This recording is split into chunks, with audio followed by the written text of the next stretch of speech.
The medical ship Compassion's Light moved slowly through the dark space between stars. Its white hull gleamed under the distant sun of the Kepler 442 system. Red crosses painted on its sides marked it as a hospital ship. Captain Jiho Park stood on the bridge, watching the stars through the main window. "How long until we reach New Haven Colony?" he asked. Navigation Officer Juan Lee checked his screens. "About 6 hours, Captain. The colony is sending desperate messages. The plague is getting worse." Jiho nodded. He had read the reports. A strange disease had hit the mining colony on New Haven. It affected humans and aliens alike. People were dying every day. The local hospitals could not handle so many sick people. "Good thing we brought everything they need," said Chief Medical Officer So-Young Kim as she entered the bridge. Her white coat was already stained from working in the medical bay. "We have enough medicine for 10,000 people, plus vaccines, for all the alien species on that planet." The Compassion's Light was the largest medical ship in the human fleet. It carried no weapons. This was the law for all hospital ships. They could not fight back, but in return, no one was allowed to attack them. This rule had kept medical ships safe for 50 years. Dr. Mina Choi was working hard in the research lab. She had spent weeks creating new vaccines.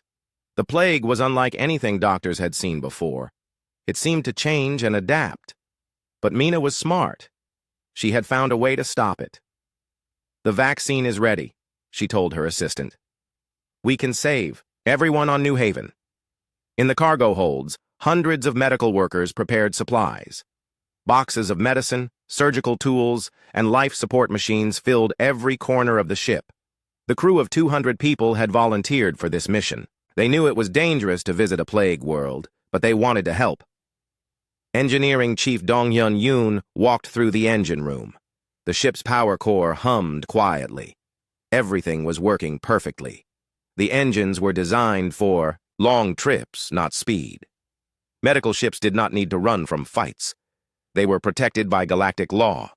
"Sir, I'm getting some strange readings," said a young engineer. Dong-Hyun looked at the screen. "What kind of readings?" "Energy signatures, at the edge of the system. But they keep disappearing." Dong-Hyun frowned. "Probably solar storms. This star is known for them. Keep watching, but don't worry too much." On the bridge, Juan also noticed the strange signals. His instruments showed something big moving in the dark space beyond the planets. But every time he tried to get a clear reading, the signals vanished. "Captain, should I report these readings to Earth?" Juan asked. Jiho thought about it. "Are they getting closer?" "No, sir. They seem to stay at the edge of the system." "Then don't worry about it. Probably just space junk or asteroids." Captain Park had commanded medical ships for 15 years. He had never been attacked. No one attacked hospital ships. It would be against every law in the galaxy. Even the most evil pirates left medical ships alone. In the medical bay, Dr. Kim worked with her team to prepare for the emergency. They had set up hundreds of beds.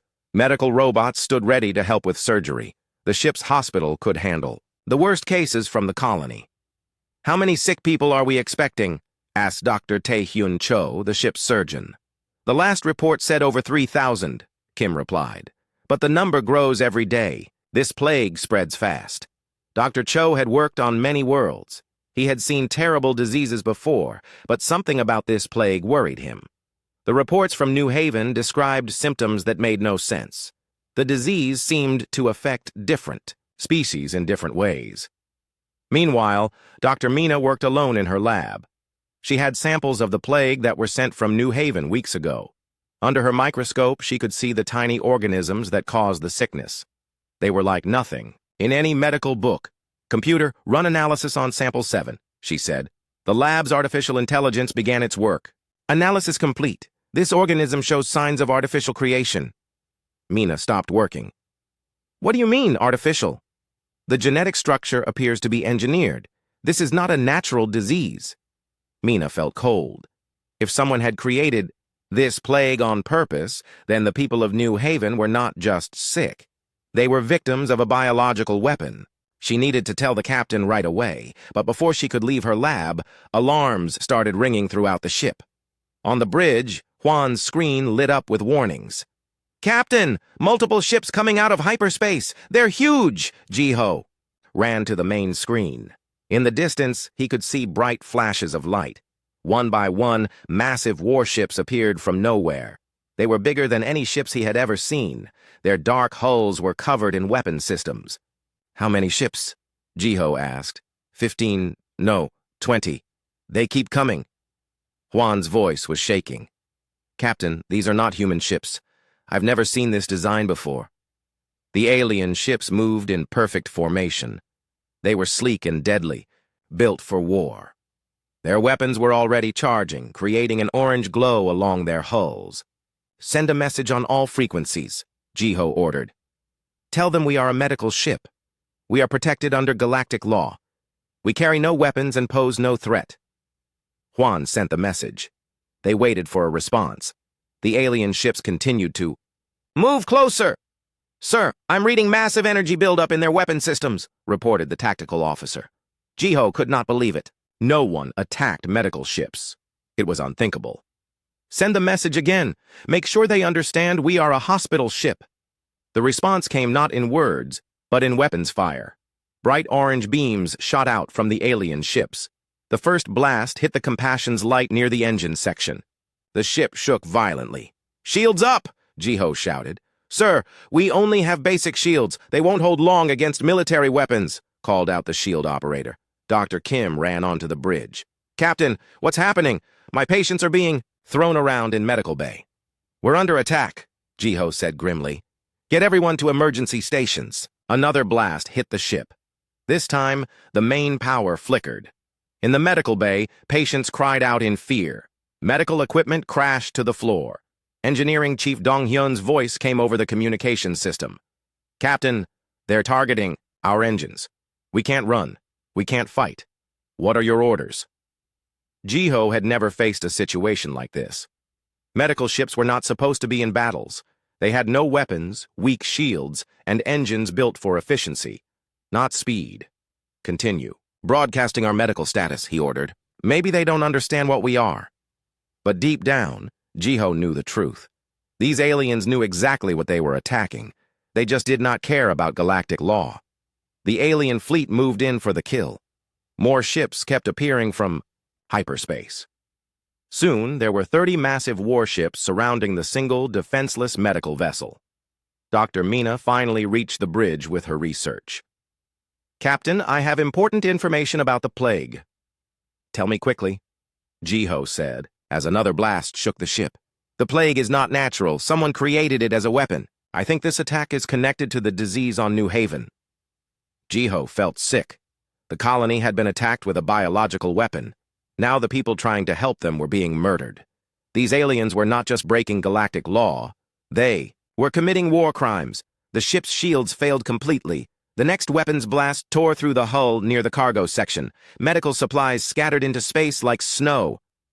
All hands, prepare for emergency evacuation, Jiho announced. This is not a drill.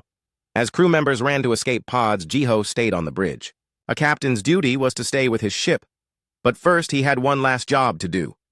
Juan, can you send a message to Earth? Communication array is damaged, but I can try. Send everything. Who attacked us, what happened here, and Dr. Mina's research about the plague. Make sure Earth knows this was not an accident. Juan worked frantically as more weapon blasts hit the ship. Finally, a green light appeared on his screen. Message sent, Captain. Earth will know what happened here.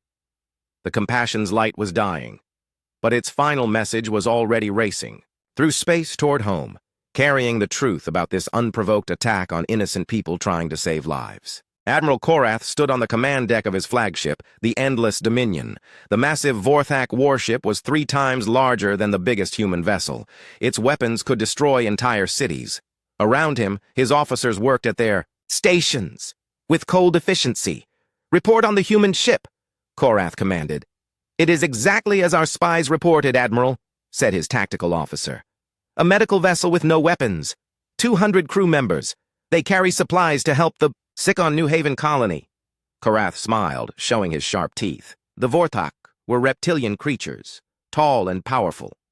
Their empire controlled 12 star systems. They had conquered dozens of species. Now they wanted to add humans to their list of slaves. Perfect, Korath said. Destroying this ship will send a clear message. Humans are weak. They care more about helping others than protecting themselves. This weakness makes them easy prey. The Vorthak Empire had been watching human expansion for months. Human colonies were growing quickly, but they had small military forces. Most human ships were built for exploration, trade, or medical missions. The Vorthak saw this as an opportunity.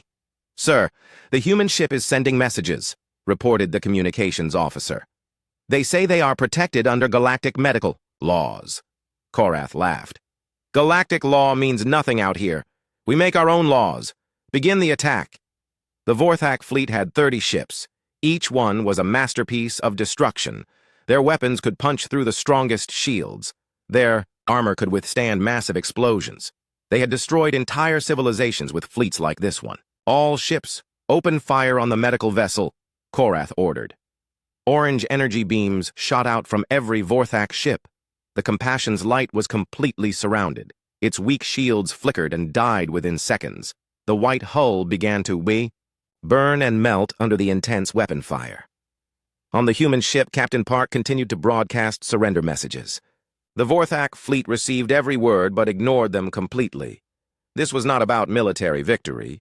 This was about terror. "Admiral, should we accept their surrender?" asked a young Vorthak officer. Korath turned to stare at him with cold eyes.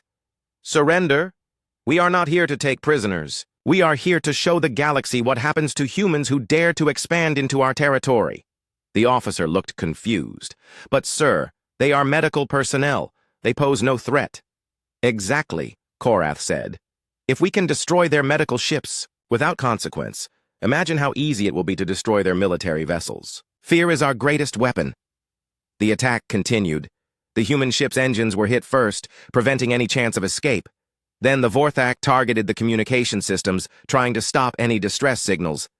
But they were too late. The humans had already sent their message to Earth. Inside the Compassion's light, chaos ruled. Medical equipment crashed down from the ceiling. Patients who were being prepared for treatment screamed in terror.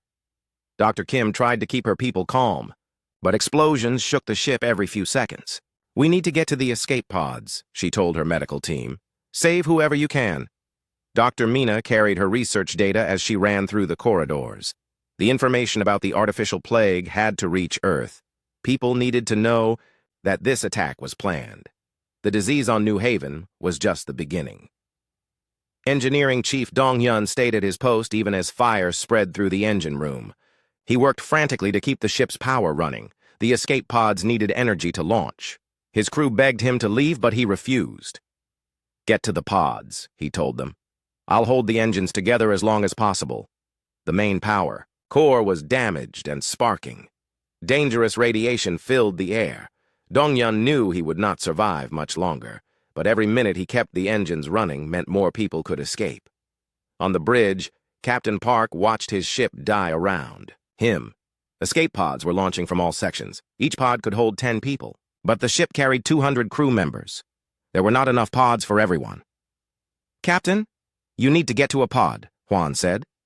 "Not yet," Park replied. "I'm the captain. I stay until everyone else is safe." Dr. Kim's voice came over the communication system from the medical bay. "Captain, we have 15 critical patients who cannot be moved. The escape pods won't support their life systems." Park closed his eyes. Some of his people were going to die no matter what he did. But he could still try to save as many as possible. "Do what you can, Doctor. We'll buy you more time." But time was running out. The Vorthak weapons had torn huge holes in the ship's hull. Air was leaking into space. The artificial gravity was failing in some sections. Admiral Korath watched the destruction with satisfaction. "How many escape pods have launched?" 7 pods so far, Admiral. Each carries about 10 humans. "Destroy them," Korath ordered without hesitation. "Sir?" The tactical officer seemed shocked. "You heard me. Destroy every escape pod. Leave no survivors." The young officer who had questioned orders earlier spoke up again. "Admiral, those pods contain unarmed civilians, medical personnel. This violates every code of war." Korath moved. across the bridge in 3 quick steps. His clawed hand grabbed the young officer by the throat. "We are the Vorthak Empire. We do not follow codes written by weaklings. We write our own codes." He threw the officer to the floor. "Anyone else have questions about my orders?" The bridge fell silent. The Vorthak fleet began targeting the small escape pods. The pods had no shields, no weapons, and no way to fight back. They were designed only to keep people alive until rescue ships arrived. But no rescue was coming.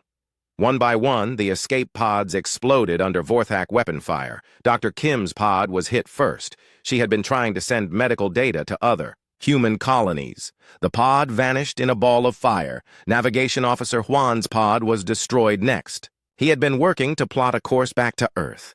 His pod was torn apart by orange energy beams. Dr. Mina's pod survived a few minutes longer. She held her research data close to her chest. The information about the artificial plague had to survive somehow. But her pod was hit by 3 weapons at once. It disappeared in bright light. From the dying Compassion's light, Captain Park watched his crew members die. These were good people. Doctors, nurses, engineers, and scientists. They had come here to save lives, and now they were being murdered for no reason. Engineering Chief Dong-Yun's voice came over the communication system one last time. "Captain, I can't hold the power much longer. The core is going to explode." "Thank you, Chief," Park said quietly. "You did your duty." The power core exploded, tearing the Compassion's light in half. The ship's white hull, painted with red medical crosses, scattered into thousands of pieces. Medical supplies that could have saved the people of New Haven drifted slowly through space. Admiral Korath nodded with approval. "Excellent work. How many escape pods did we destroy?" "All of them, sir. No survivors." "Good. Send a message to the Vorthak High Command. Tell them the human expansion has been stopped. Their medical capabilities have been eliminated. We are ready to begin the full invasion." But Korath was wrong. About one thing. One escape pod had survived. Its stealth systems were damaged, making it nearly invisible to Vorthak sensors. Inside, 3 badly injured humans clung to life. Dr. Sunho Nam, a junior medical officer, tried to treat the wounds of the other 2 survivors. Communications specialist Rina Jang worked to repair the pod's emergency beacon. Engineer Kyung Sato attempted to fix the life support systems. "Can you get a signal out?" Sunho asked. Rina's hands shook as she worked with the damaged equipment. "I think so. But it will take time to reach Earth." "Do it," Sunho said. "Earth needs to know what happened." "Here!" The small beacon activated, sending its signal into the darkness. The message was simple but clear.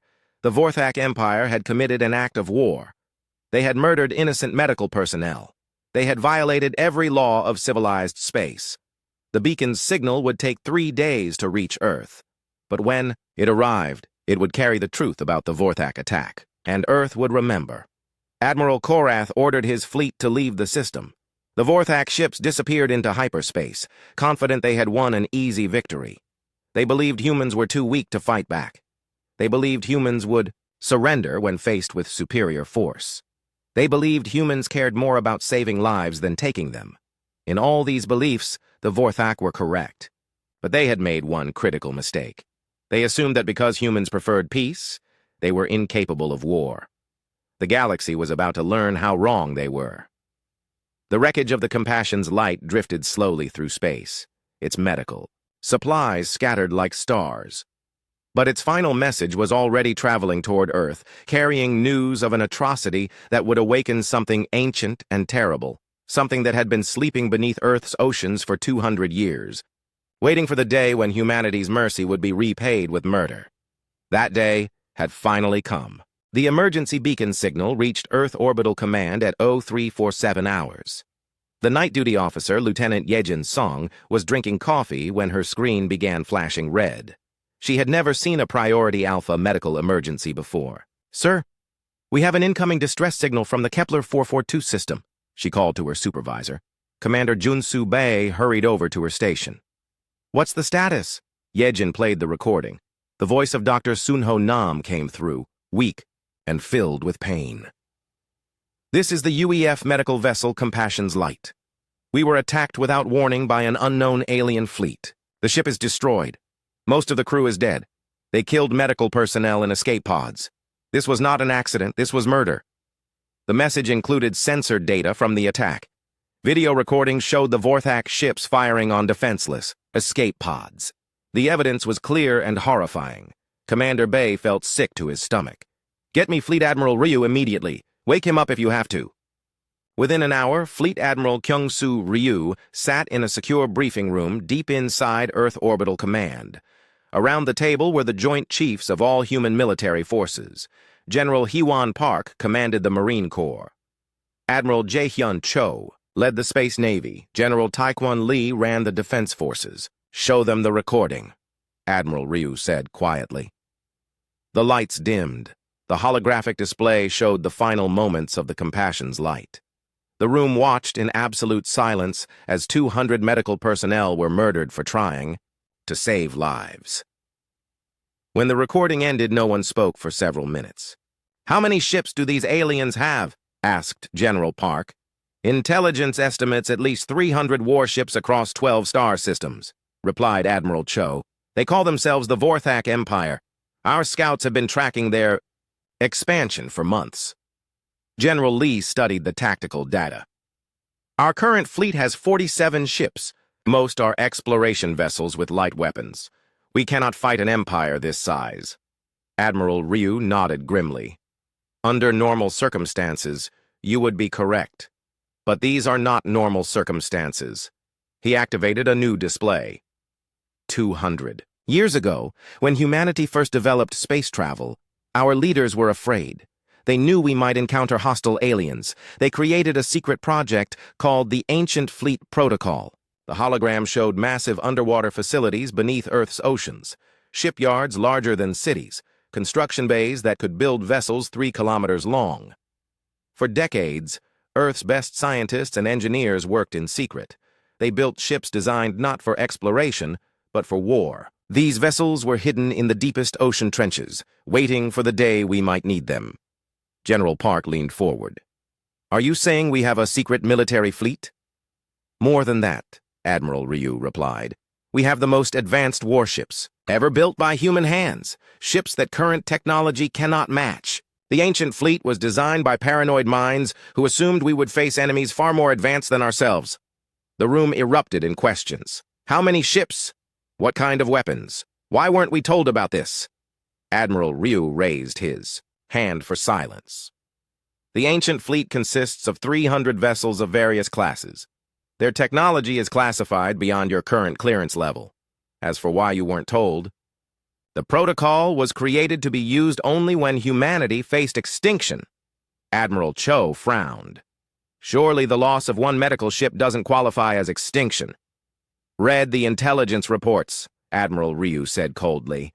"The Vorthak consider this attack a test. If humanity does not respond, they will begin full-scale invasion within 6 months. They plan to enslave our colonies and strip our worlds of resources." He activated another display showing Vorthak communications intercepts. "They believe humans are weak because we prefer healing to killing. They think our mercy makes us easy targets." The room fell silent again. Everyone understood the implications. General Lee was the first to speak. "What do you recommend, Admiral?" "I recommend we show the Vorthak why human ancestors were paranoid enough to build the ancient fleet." 3 hours later, President Yoon Ji-shin stood before an emergency session of the Earth Assembly. Representatives from every human colony were present via hologram. The vote they were about to take would change humanity's place in the galaxy forever. "You have all seen the evidence," President Shin said. "The Vorthak Empire has committed an act of war against peaceful medical personnel. They have murdered innocent people who were trying to save lives." She paused, letting the weight of her words sink in. "For 50 years, humanity has expanded into space with open hands. We have offered friendship to every species we met. We have shared our technology, our medicine, and our knowledge freely. We have asked for nothing but the right to exist in peace." Her voice hardened. "The Vorthak Empire has answered our friendship with murder. They have shown us that mercy without strength is seen as weakness by those who know only violence." The president activated the display showing the ancient fleet facilities. Our ancestors prepared for this day. Deep beneath our oceans lie ships, built for one purpose, to protect humanity when all other options have failed. Representative Gyu-Yun Kim from the Mars colony spoke first. Madam President, are you asking us to authorize military action? I am asking you to authorize justice, she replied. The Vorthak believe humans are weak. They believe our compassion makes us vulnerable. They believe we will surrender rather than fight. She looked directly into the camera, knowing her words would be heard across human space. Today, we prove them wrong. All in favor of activating the ancient fleet protocol? The vote was unanimous. For the first time in human history, every colony, every station, every settlement voted for war. But this was not a war of conquest. This was a war of justice. Admiral Ryu received authorization at 1200 hours. He immediately contacted Defense Minister Woojin Han, who held the activation codes for the ancient fleet. Minister, we need the awakening sequence. Han had hoped this day would never come. Are you certain there's no other way? They murdered. Medical personnel for sport, Admiral Ryu replied. There is no other way. The activation codes were transmitted to underwater facilities across Earth's oceans. Computers that had slept for 2 centuries suddenly came to life. Massive engines began to power up. Artificial intelligences that had waited patiently for 200 years greeted their creators with a simple message. Ancient Fleet AI Gaia 7, online. Ready to serve. Ready to protect. Ready to remind the galaxy why humanity survived its darkest days. In the Pacific Ocean, 7 kilometers below the surface, the shipyard began to rise. Trillion-ton structures that had been built into the ocean floor slowly lifted toward the surface. The water above them churned and boiled as massive machines awakened. Similar facilities activated in the Atlantic, Indian, and Arctic Oceans. The seafloor trembled as construction bays larger than cities prepared to reveal their secrets. Admiral Ryu flew to the primary facility in a special submarine. As he descended through the dark water, lights began to appear below him. Soon he could see the outline of ships that defied imagination.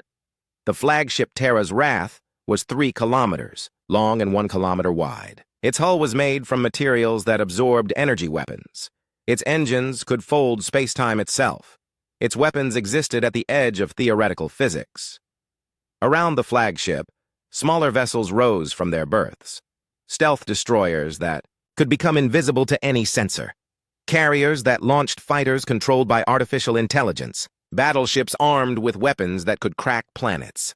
Admiral Ryu transferred to the Terra's Wrath and took command from its AI captain. Gaia 7, report fleet status. All systems operational, Admiral. Fleet composition, 1 flagship, 20. Battleships, 40 cruisers, 80 destroyers, 50 stealth ships, 60 carriers, 49 support vessels. Total, 300 ships. What is our combat capability? Based on current intelligence about Vorthak technology, this fleet can neutralize their entire empire without sustaining significant casualties. Admiral Ryu nodded. The paranoid minds who built these ships had done their work well. Prepare the fleet for departure. We have a message to deliver. Across Earth's oceans, 300 impossible ships rose from the depths. Vessels built by humanity's most brilliant minds during their most fearful years. Ships designed not just to fight aliens, but to defeat them so completely that no other species would ever again mistake human mercy for weakness. The ancient fleet broke the surface of Earth's oceans like metal islands rising from the deep. Their hulls gleamed with technology that current humanity barely understood. Their weapons charged with power that could reshape star systems. As the fleet prepared to depart Earth's solar system, Admiral Ryu sent a message to every human colony. The Vorthak Empire believes we are weak because we choose to heal rather than harm. They believe our compassion makes us vulnerable. Today, we teach them that humanity's greatest strength was never our weapons. It was our willingness to use them. Only when all mercy has been answered with murder, the ancient fleet disappeared into hyperspace, carrying with them the promise of justice for the crew of the Compassion's Light. Behind them, Earth continued its work of healing and building and creating. But now the galaxy would learn a new truth. about humanity. Those who mistake kindness for weakness do so at their own peril. Commander Jisoo An stepped onto the bridge of the Terra's Wrath for the first time. The flagship of humanity's ancient fleet was beyond anything she had ever imagined. The bridge alone was larger than most buildings. Holographic displays showed information in ways that seemed impossible. "Welcome aboard, Commander," said the ship's artificial intelligence. The voice was calm and female, with a slight accent that sounded almost human. "Gaia 7, I assume?" Jisoo asked. "That is correct. I have been waiting 200 years to serve humanity again. I am pleased to finally have a human commander aboard." Jisoo looked around the bridge. The technology was clearly advanced, but it felt familiar somehow. "Your systems are more advanced than anything in our current fleet. The humans who built me were afraid," Gaia 7 explained. "They knew that one day, Earth might face enemies with superior technology, so they built ships that could defeat any possible threat." The bridge crew was small. Only 12 people were needed to operate a ship that would normally require hundreds. Most systems were automated by artificial intelligence that had spent centuries planning for this moment. Captain Min Jae Ko commanded the stealth destroyer Silent Fury. His ship was half the size of the flagship, but just as deadly. The Silent Fury could become completely invisible to any sensor system. Its weapons could destroy targets before they knew they were under attack. "Ghost 3, report stealth capabilities," Min Jae ordered his ship's AI. "Full-spectrum stealth is operational. Captain, electromagnetic, thermal, gravitic, and quantum signatures are all masked. Enemy sensors will detect nothing but empty space." Min Jae smiled. His ship could slip through an entire fleet without being noticed. The enemy would never see death coming. Captain Yuna Lim took command of the carrier Stormbringer. Her ship launched fighters that were controlled entirely by artificial intelligence. Each fighter was as smart as a human pilot, but could react in milliseconds instead of seconds. "Swarm 5. How many fighters are we carrying?" Yuna asked. 240 fighters are ready for deployment, Captain. Each fighter is equipped with self-repair systems and adaptive combat programming. They will learn enemy tactics and counter them automatically." The fighters were small, but incredibly fast. They could change direction instantly without worrying about crushing human pilots with G-forces. No living pilot could match their performance. As the ancient fleet moved through space, each ship's AI communicated with the others. They shared information and tactics in real time. The fleet operated like a single organism with 300 bodies. Admiral Ryu stood in the command center of the Terra's Wrath, watching status reports from all ships. "Gaia 7, explain our weapons capabilities." "Our primary weapons use collapsed matter projectiles accelerated to near light speed," the AI replied. "Impact energy is equivalent to small nuclear explosions. Our secondary weapons fire concentrated dark energy beams that can penetrate any known shielding." Admiral Ryu had studied theoretical physics, but the ship's weapons were beyond his understanding. "How do you contain dark energy?" "Magnetic bottles using gravity manipulation." The technology was theoretical when this ship was built. The designers assumed it would be practical by the time we were needed. The Admiral shook his head in amazement. The paranoid scientists who built these ships had created weapons that didn't even exist when they designed them. They had built ships for a future they hoped would never come. Commander An walked through the ship's corridors, exploring her new command. The Terra's Wrath had medical bays that could heal injuries in minutes, manufacturing centers that could build new equipment from raw materials, laboratories that could analyze alien technology and create countermeasures. "Gaia 7, how long can this ship operate without resupply?" "Indefinitely, Commander. The ship's matter converters can create any needed materials from cosmic dust and hydrogen. The fusion reactors can run for thousands of years without maintenance." Jisoo stopped walking. "This ship is completely self-sufficient? All ancient fleet vessels are designed for extended independent operations. We were built to fight a war that might last centuries." The implications were staggering. These ships could travel to any part of the galaxy and operate for decades without support from Earth. They were not just warships. They were mobile civilizations. Captain Seung-Yun Oh commanded the analysis ship, Truth Seeker. His vessel was smaller than the battleships, but packed with sensors that could examine matter at the atomic level. The Truth Seeker could analyze any technology and understand how it worked. "Sage 4, begin scanning protocols for Vorthak technology," Seung-Yun ordered. Scanning protocols active, Captain. I am analyzing all available data about Vorthak ships and weapons. Preliminary analysis suggests their technology is approximately 50 years behind ancient fleet capabilities. Captain O smiled grimly. The enemy had superior numbers, but humanity had superior technology. The ancient fleet had been built to face threats much more advanced than the Vorthak Empire. As the fleet traveled toward its first destination, the AI systems worked together to plan their strategy. They analyzed every piece of intelligence about the Vorthak Empire. They studied the aliens' psychology, their tactics, and their weaknesses. Gaia 7 shared the analysis with Commander An. The Vorthak Empire is built on fear and intimidation. They have never faced an enemy that could match their military power. Their psychological profile suggests they will be extremely vulnerable to tactics they cannot understand. What do you recommend? Jisoo asked. We demonstrate capabilities that seem impossible to them. We attack in ways they cannot predict or counter. We show them that humanity possesses technology beyond their comprehension. The plan was elegant in its simplicity. The ancient fleet would not just defeat the Vorthak Empire. They would break the aliens' confidence so completely that they would never again consider humans to be easy prey. Commander An studied the intelligence, reports about the attack on the Compassion's Light. The medical ship had been defenseless, its crew dedicated to saving lives. They had died because aliens saw mercy as weakness. Gaia 7, I want to know everything about Admiral Korath and his fleet. Processing available data, the AI replied. Admiral Korath commands the Vorthak Third Fleet from the dreadnought Endless Dominion. He is considered one of their most successful military leaders. His psychological profile indicates extreme arrogance and a belief in Vorthak superiority. Perfect, Jisoo said quietly. Pride comes before the fall. The ancient fleet's first stop was the wreckage of the Compassion's Light. Captain O's analysis ship began examining every piece of debris. The sensors could reconstruct the final moments of the battle with perfect accuracy. Sage 4, show me exactly what happened here. The holographic display recreated the attack in horrible detail. The medical ship had been completely helpless. The Vorthak fleet had destroyed escape pods filled with wounded medical personnel. It was not a battle. It was a massacre. Captain O felt rage building inside him.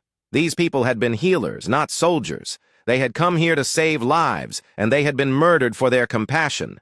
Sage 4, analyze the weapon signatures. I want to know exactly which ships fired on the escape pods. Analysis complete, Captain. The escape pods were destroyed by ships from Admiral Korath's personal squadron. The Admiral's dreadnought fired the shots that killed the most medical personnel. Captain O uploaded this information to the fleet's shared database. When they found Admiral Korath, there would be special justice for him personally. The Ancient Fleet spent 3 days at the wreckage site. They analyzed every fragment, every energy signature, every trace of what had happened. They built a complete picture of the Vorthak fleet's capabilities and tactics. More importantly, they honored the dead. The medical personnel of the Compassion's Light had died trying to save lives. Their sacrifice would not be forgotten. Commander An held a memorial service for the entire fleet. The ceremony was broadcast to every ship. She spoke about the courage of people who chose to heal rather than harm. She reminded everyone why they were here. We do not fight for conquest, she said. We do not fight for glory. We fight for justice. We fight to ensure that no one else will mistake human mercy for weakness. When the ceremony ended, the ancient fleet resumed its mission. Their target was the Vorthak Empire's outer colonies. They would start at the edges and work their way toward the core worlds. But first, they would send a message that the entire galaxy would remember. Admiral Ryu opened a communication channel to Earth. Ancient Fleet to Earth Command. We have analyzed the enemy. We understand their capabilities. We are ready to begin operations. The response came from President Shin herself. Admiral, the eyes of humanity are upon you. Show the galaxy that mercy and strength can coexist. Show them that humanity protects its own. Understood, Madam President. The Vorthak Empire is about to learn why humans built ships they hoped never to use. The ancient fleet disappeared into hyperspace, leaving behind only empty space where the Compassion's Light had died. But the memory of that medical ship and its crew traveled with them. Soon, The galaxy would learn that attacking human medical personnel was the worst mistake the Vorthak Empire had ever made.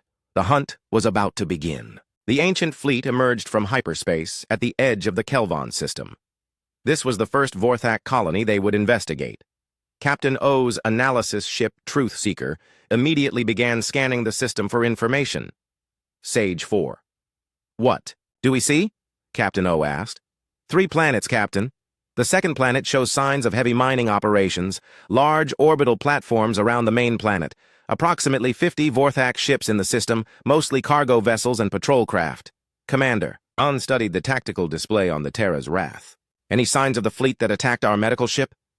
"Negative, Commander. These appear to be garrison forces. The main battle fleets are stationed deeper in Vorthak territory. The ancient fleet remained hidden outside the system, using their advanced sensors to gather intelligence. The stealth ships moved closer to examine the Vorthak operations in detail. Captain Ko's destroyer, Silent Fury, slipped past the outer patrols without being detected. His sensors revealed something disturbing on the mining planet below. "Commander, you need to see this," Captain Ko reported. "The mining operations are using slave labor.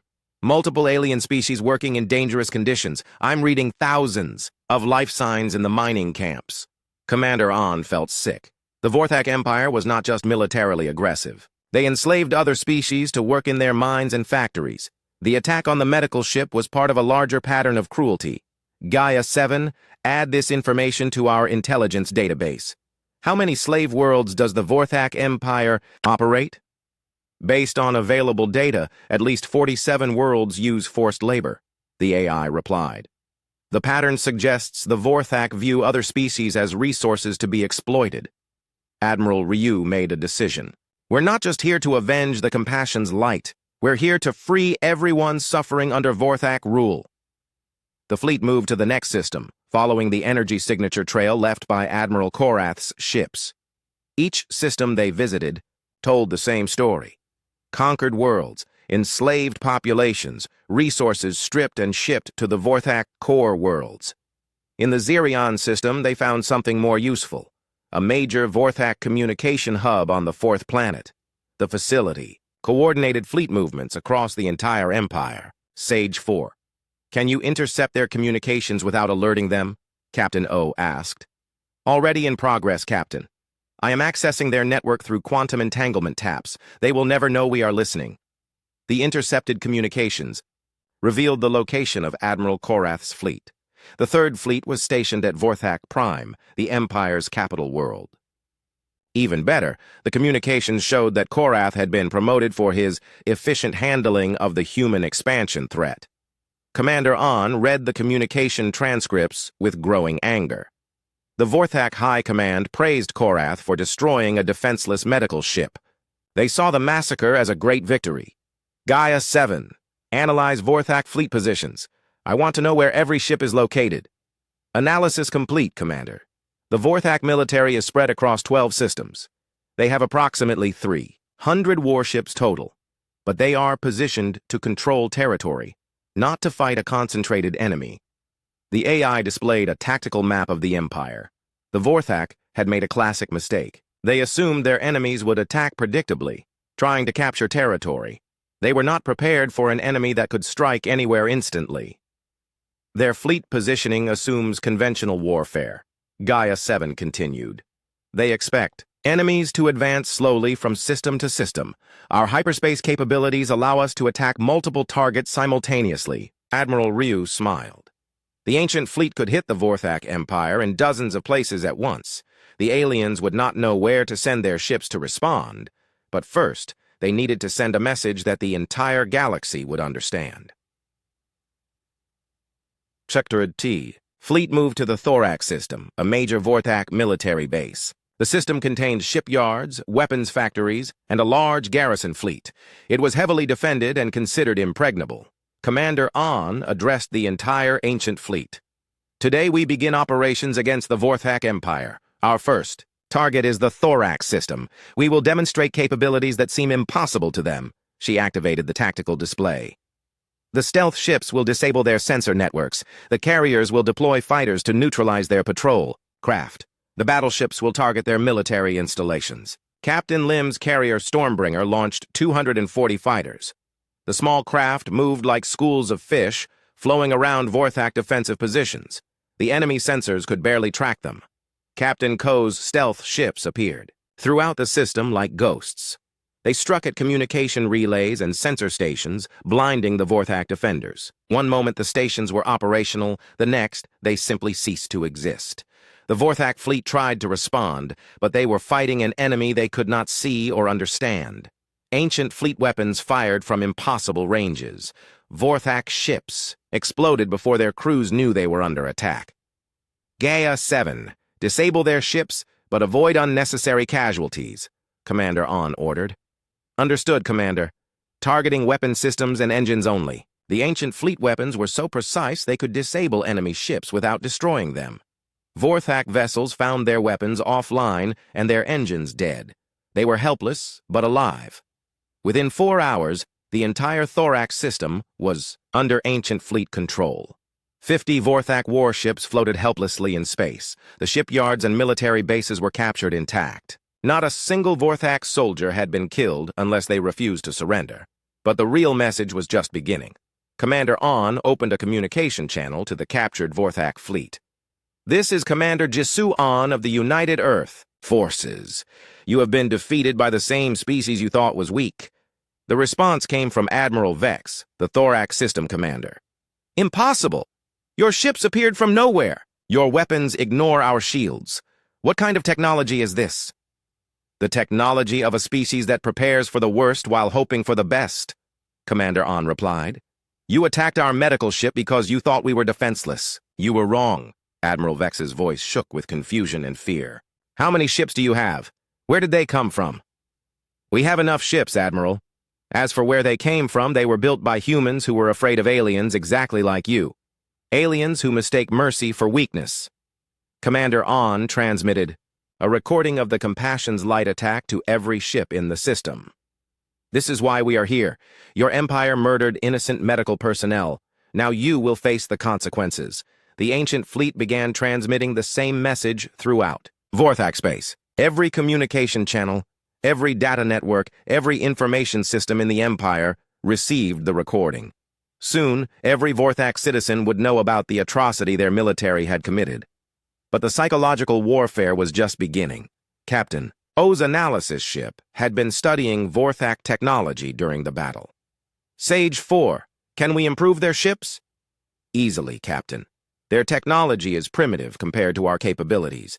I can upgrade their weapons, shields, and engines significantly. Do it. But make sure the upgrades only work for us. The ancient fleet began improving the captured Vorthak ships. They installed better weapons, stronger shields, and faster engines. But the upgrades were controlled by ancient fleet AI systems. When they were finished, the Vorthak ships were more powerful than they had ever been. But they would only fight for humanity. Commander On addressed the captured crews again. Your ships have been upgraded. Your weapons are now more powerful than anything in the Vorthak military. You have a choice. She paused for effect. You can join us in freeing the slaves your empire has captured. Or you can return to your leaders and explain how a weak species defeated your entire fleet without losing a single ship. Many of the Vorthak crews chose to join the ancient fleet. They had seen the power of human technology. They knew their empire could not win this war. Better to fight for the species that had shown them mercy. Admiral Vex was among those who switched sides. Commander On, my crew wishes to serve under your command. We have seen what the empire does to conquered species. We no longer wish to be part of it. The ancient fleet now included 50 Vorthak ships crewed by aliens who had chosen human leadership over their own empire. It was a powerful symbol that would spread throughout the galaxy. As the fleet prepared to move to the next target, Commander On received a message from the Vorthak High Command. Emperor Sek himself demanded to know what had happened at Thorak. Unknown alien fleet has captured Thorak system, the message read. All ships disabled but crews alive. Attackers claim to be humans seeking revenge for destroyed medical vessel. This is impossible. Humans have no military fleet capable of such operations. Investigate immediately. Commander On smiled. The Vorthak leadership still believed humans were weak. They thought the ancient fleet was some other alien species pretending to be human. They were about to learn the truth. Gaia 7. Set course for the next target. Send a message to all Vorthak worlds. Tell them that humanity remembers the compassion's light. Tell them that justice is coming. The ancient fleet disappeared into hyperspace, leaving behind a liberated system and a message that would shake the foundations of the Vorthak Empire. The ancient fleet struck 12 Vorthak systems simultaneously. Commander On had divided her forces into smaller task groups, each capable of overwhelming local defenses. The attacks happened so quickly that the Vorthak High Command could not coordinate a response. In each system, the pattern was the same. Ancient fleet ships appeared without warning, disabled all military vessels, and freed enslaved populations. The Vorthak crews were given the same choice: join humanity or face judgment for their crimes. Most chose to join. Emperor Sek sat in his throne room on Vorthak Prime, surrounded by his military advisors. Reports poured in from across the Empire. System after system fell to the mysterious human fleet. His military commanders could not explain how humans had developed such advanced technology. How many ships do they have? Emperor Sek demanded. General Thurok, his chief military advisor, consulted the latest reports. Our estimates suggest at least 300 vessels, Emperor, but their capabilities are beyond anything we have seen. They appear and disappear at will. Their weapons penetrate our strongest shields. Emperor Sek slammed his fist on his throne. Humans are a weak species. They spend their time healing the sick instead of building weapons. How can they possibly have a fleet this powerful? Admiral Korath stepped forward. Emperor, I respectfully suggest that our intelligence about humans was incomplete. This fleet uses technology we do not understand. The Emperor glared at Korath with hatred. You assured me that destroying their medical ship would break their spirit. You said they would surrender rather than fight. I believe that to be true, Emperor. But perhaps you are an incompetent fool, Emperor Sek roared. Your attack on their medical ship has brought this disaster upon us. But Admiral Korath was not ready to accept blame. Emperor, the attack was your idea. You wanted to test human resolve. I merely followed your orders. The throne room fell silent. No one spoke to Emperor Sek that way, and lived. But these were desperate times. Meanwhile, the ancient fleet had reached the outskirts of the Vorthak home system. Commander On stood on the bridge of the Terra's Wrath, studying the defenses around Vorthak Prime. Gaia 7 analyzed their defensive positions. The system contains approximately 80 warships, including Admiral Korath's dreadnought Endless Dominion. They have orbital defense platforms around the main planet. Total firepower is significant, but their technology remains inferior to our capabilities. Commander On had been planning this moment for weeks. The final battle would not be about destroying the Vorthak military. It would be about sending a message to the entire galaxy. Signal the fleet. Begin final approach. I want every ship in the galaxy to witness what happens here. The ancient fleet entered the Vorthak home system in full view of every sensor in the area. They made no attempt at stealth or surprise. This was not an ambush. This was a demonstration. Admiral Korath stood on the bridge of his dreadnought, watching the human ships approach. He had never seen vessels like these before. They moved with perfect precision, their formations flawless. Even from a distance, he could sense their power. All ships, prepare for battle, he ordered. We will show these humans the true strength of the Vorthak Empire. But his confidence was hollow. The reports from the other systems were clear. No Vorthak fleet had even damaged a human ship. They had all been defeated without the humans suffering a single casualty. Commander On opened a communication channel to the entire Vorthak fleet. This is Commander Jisoo On of the United Earth Forces. I am here to deliver justice for the crew of the medical vessel Compassion's Light. Admiral Korath responded immediately. I am Admiral Korath of the Vorthak Third Fleet. You have made a grave mistake coming here. This is the heart of our empire. You will not leave this system alive. Admiral Korath, Commander On said calmly, you personally ordered the destruction of escape pods containing wounded medical personnel. You murdered innocent people for sport. Do you deny this? There was a long silence. Finally, Korath replied. We were defending our territory from human expansion. Your medical ship was a threat to your own communications. Prove that is a lie, Commander On interrupted. We have recordings of your orders to kill survivors. You committed war crimes, Admiral. Now you will face judgment. The Vorthak fleet opened fire first. 80 warships launched everything they had at the ancient fleet. Energy beams and missiles filled the space between the opposing forces. None of them reached their targets. The ancient fleet's defensive systems were beyond Vorthak understanding. Weapons fire simply vanished, absorbed by shields that seemed to bend reality itself. Missiles exploded harmlessly against barriers of pure energy. Gaia 7, disable their weapons but preserve their ships, Commander On ordered. Understood, Commander. Beginning precision strikes, the ancient fleet returned fire with surgical precision. Each shot disabled specific systems on the Vorthak ships without destroying them. Within minutes, the entire enemy fleet was helpless. Admiral Korath watched in horror as his mighty dreadnought was reduced to a powerless hulk. His weapons were offline, his engines were dead. His shields had failed. But he was still alive. Impossible, he whispered. How can any species possess such technology?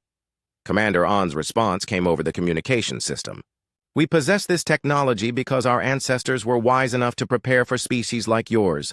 They knew that some aliens would mistake mercy for weakness. The ancient fleet moved into position around Vorthak Prime.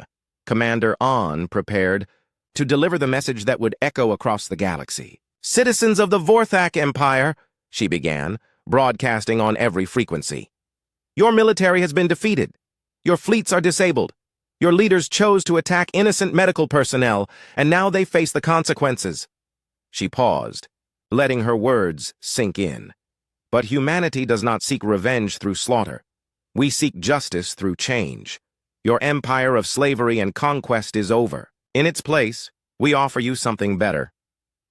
The broadcast continued to every world in Vorthak space and beyond. Soon, the entire galaxy would hear Commander On's words.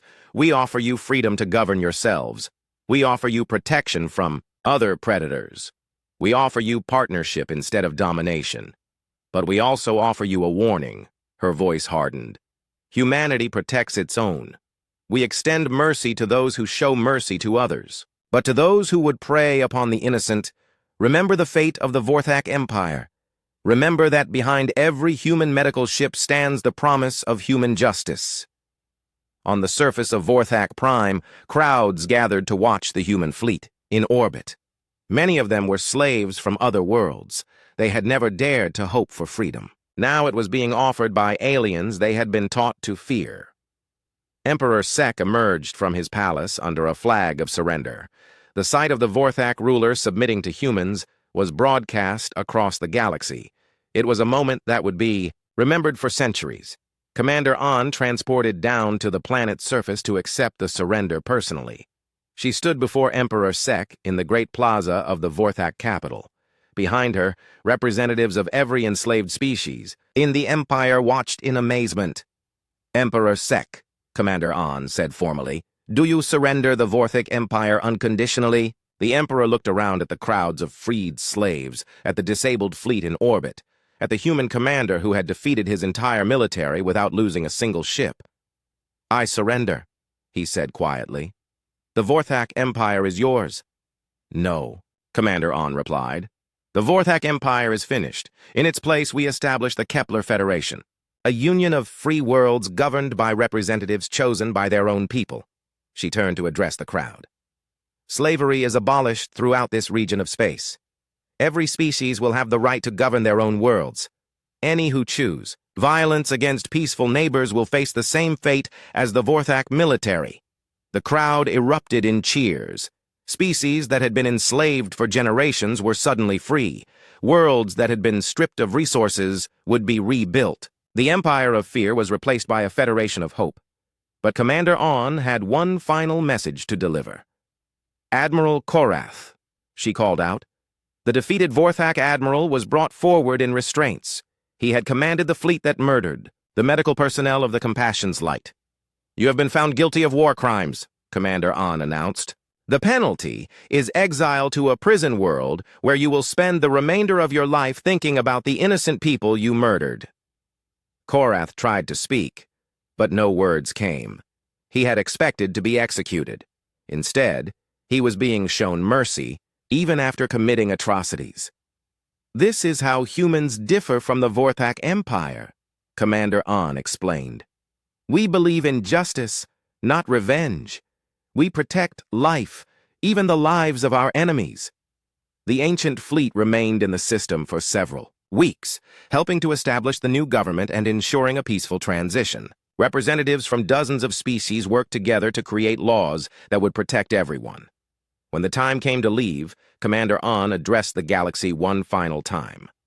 Today marks the end of the Vorthak Empire and the beginning of the Kepler Federation. This federation is built on principles of freedom, cooperation, and mutual protection. Any world that wishes to join is welcome. She paused, looking directly into the camera. But let this also serve as a warn.